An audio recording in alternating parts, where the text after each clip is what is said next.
ধূমপান ও মদ্যপান স্বাস্থ্যের জন্য ক্ষতিকারক। Smoking and drinking is injurious to health.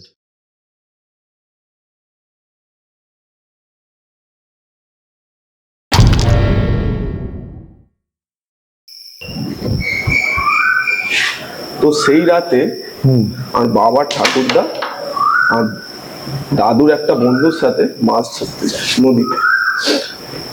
তো এবার মাছ ধরছে, মাছ ধরে ধরে বালতিতে রাখছে। তো কিছুক্ষণ পরে তার মনে হয় যে বালতিতে কিছু কম মাছ আছে, তার সন্দেহ হয়। তো সে তার বন্ধুকে এবার জিজ্ঞেস করে যে কিরে তুই কি মাছ নিচ্ছিস? তো এবার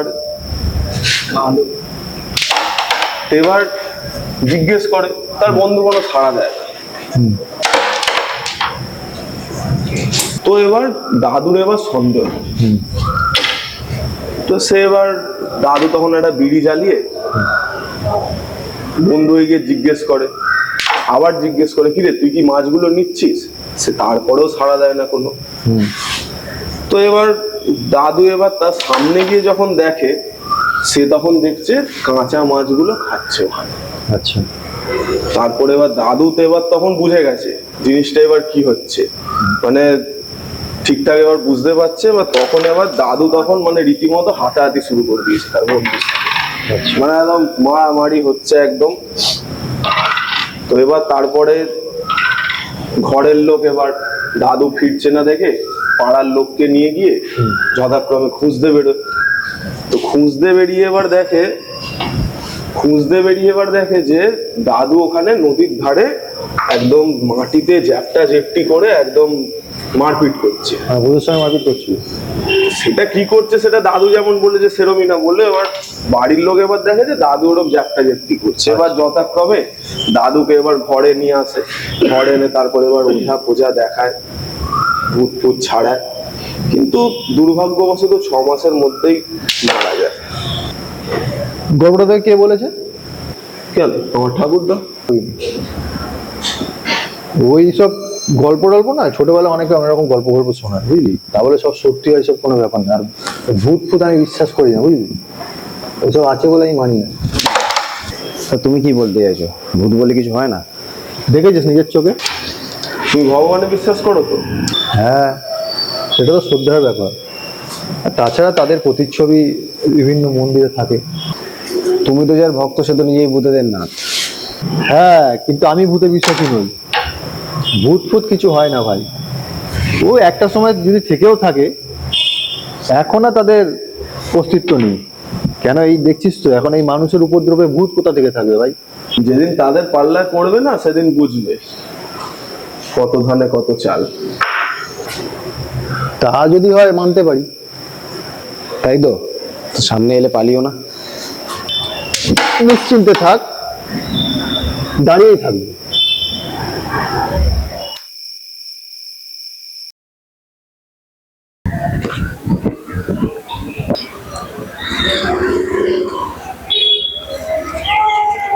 আবিরদা, আরে এই যাবো, একটু কেনাকাটার আছে রে। এই অফিসের কাজের জন্য দিন 15 থাকতে হবে কলকাতায়। দিন 15 কলকাতায় যাবে তো থাকবে খাবে কোথায়? আর ওই ফেসবুকে একটা পিজির সন্ধান পেয়েছি, ওইখানেই থাকবো খাবো। ঠিক আছে, হ্যাঁ যেসো। হ্যাঁ, ফিরে কথা হবে। হ্যাঁ, এসে ক্লাবে দেখা করবো, ঠিক আছে? হ্যাঁ, যাই রে। ঠিক আছে, কথা হবে।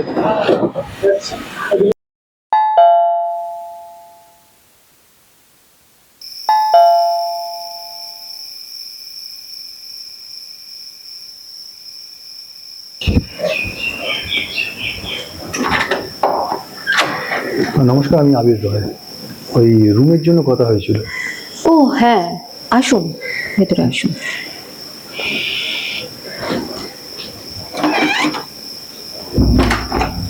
বসুন।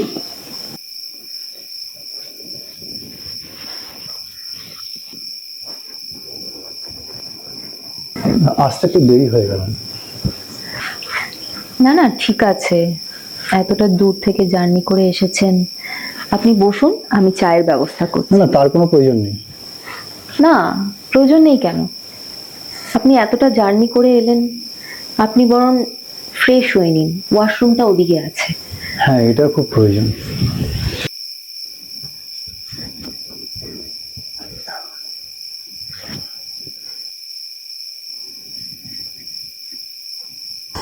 আপনার চা। Thank you.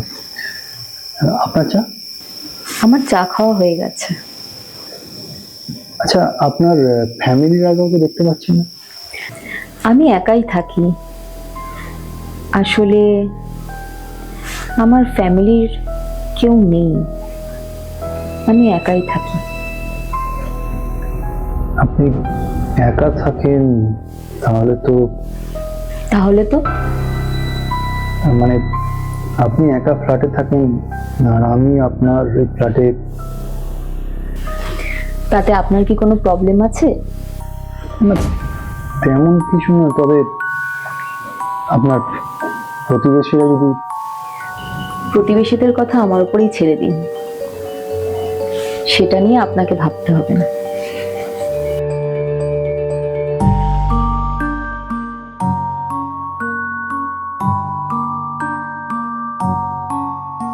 আসুন, আপনার রুমটা দেখিয়ে দিই।